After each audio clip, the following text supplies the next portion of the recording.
pour cette dernière vidéo de la semaine, j'avais envie de faire un petit clin d'œil à Hornby, puisque vous avez déjà vu une partie de jouets que j'avais à la maison.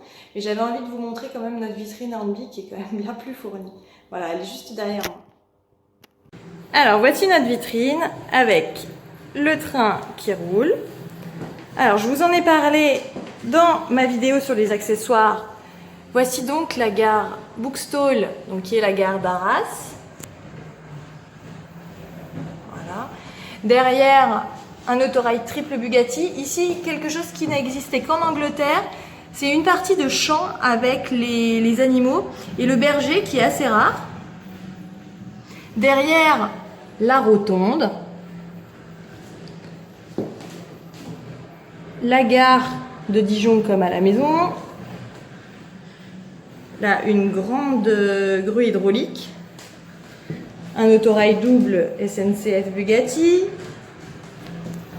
Ici, une gare de marchandises d'expédition. Une gare en plastique qu'ils appellent la gare de Marseille, même si elle ne ressemble pas du tout à la gare de Marseille. Toujours les arbres, tous les petits personnages, etc. Juste en face, dans une autre vitrine, vous pouvez apercevoir en haut à gauche un chasse-neige, état, comme le mien. Juste en dessous, vous avez le métro Hornby, le métro anglais. En dessous, deux voitures plus rares, Est et PLM. Et juste ici, un coffret anglais avec les bidonglets anglais. Voilà, un coffret d'accessoires.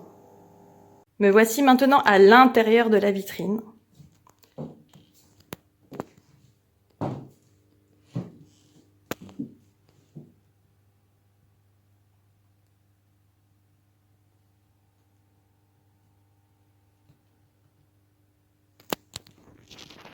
Ici, les locomotives. On a vu sur l'étagère en face une multitude de wagons de marchandises. Je vous montre. Chez Hornby, les wagons de marchandises étaient très importants, puisqu'en fait, si l'on regarde par exemple les wagons citernes qui sont là, ce sont quasiment tous les mêmes. Donc c'était très rentable pour Hornby, puisqu'il avait juste à changer la couleur et le marquage. Donc même encore aujourd'hui, ça fonctionne très bien chez les collectionneurs.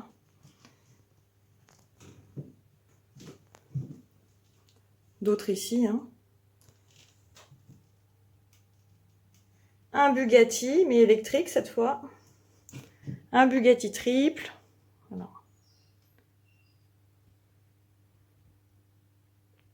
Et voici pour cette découverte de vitrine. À bientôt!